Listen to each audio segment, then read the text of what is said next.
ما هي افضل توقيتات شرب الماء؟ التوقيت الاول بعد ما استيقظ مباشره. السؤال بقى ليه؟ اشمعنى التوقيت ده؟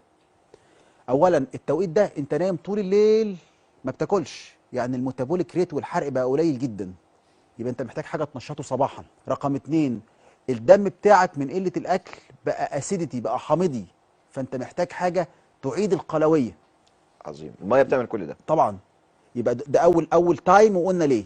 التايم الثاني قبل الاكل. واثناء وبعد ممارسه الرياضه. امم اشمعنى؟ لان اثناء الرياضه بيحصل مخلفات حرق.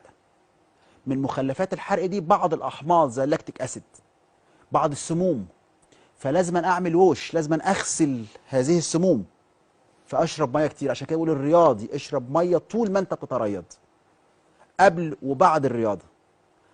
قبل وبعد الرياضه. التوقيت الثالث والمهم قبل النوم مباشره. عشان كده كل الامهات تقول لاولادها ايه؟ اشرب بق ميه ونام. ودي ما جاتش من فراغ. اشمعنى؟ لان الطفل ده هينام 8 ساعات او اكتر، الدم يميل للزوجه مع زياده ساعات النوم، فالشخص يبقى عرضه لجلطات ولزوجه في الدم، فانت بتاخد مانع للجلطه قبل يا ما سبحان تنام. الله.